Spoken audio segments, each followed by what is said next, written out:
itu cukup tinggi, mohon maaf saya harus katakan begitu, karena akhirnya seperti kami sendiri di sini tidak bisa menikmati fasilitas ya yang diberikan oleh BMT, akhirnya larinya ke KUR gitu, ke BRI mungkin ya, ke tempat-tempat lain. Nah, sedangkan kalau kita lihat dari bagi hasil yang diberikan dari BMT kepada para anggota-anggotanya di sini kan ya rate-nya kurang lebih antara berapa persen saya lupa, mungkin 17 atau berapa, tergantung ininya ya, per tahunnya tergantung pendapatan ya dari setiap tahunnya. Mungkin nanti share-nya begitu berapa, share-nya itu kan tiap tahun selalu fluktuatif ya Ustaz ya. Jadi kok kalau boleh nih ya, karena koperasi itu kalau kita lihat adalah bagi kemudian tenornya tadi yang disampaikan Ustaz juga bisa diperpanjang. Itu tambahan. Kemudian satu lagi Ustaz. Nah ini saya masih agak sedikit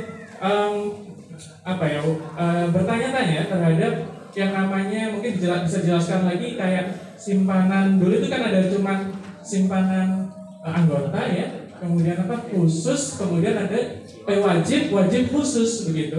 Ya ada beberapa item itu, detailnya saya lupa. Cuman ketika saya tanyakan kepada Ustadz Bayhaqi pada saat itu, untuk siwak kalau nggak salah itu tidak bisa dialihkan ke simpanan yang kemudian bisa menjadi saham, nilai saham. Dan di situ ibaratnya sifatnya beku gitu ya, dibekukan begitu.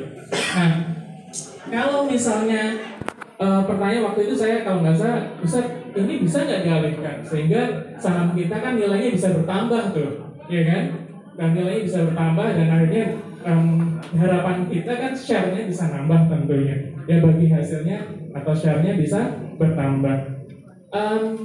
Dan waktu itu misalnya pertanyaan lagi, nih kita nggak pernah tahu kan ya, ke depan itu kita butuh atau tidak, ada kebutuhan yang urgent begitu, misalnya memungkinkan tidak siwak itu juga kita bisa ambil begitu.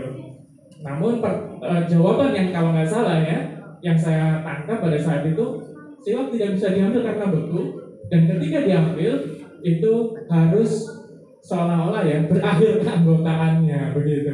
Waduh, gitu kok kayaknya agak berat nih ya, saya harus meninggalkan keanggotaan saya di BNT begitu, secara nggak langsung kan begitu, harus hilang keanggotaan. Oke, itu aja Ustaz, mungkin sedikit tambahnya. Thank you. Terima kasih, mohon maaf. Bila tidak, assalamualaikum warahmatullahi wabarakatuh. Waalaikumsalam warahmatullahi wabarakatuh. Sementara cukup dulu ya dari 3 orang, biar dijawab dulu. Yang pertama tentang pembayaran WiFi ya.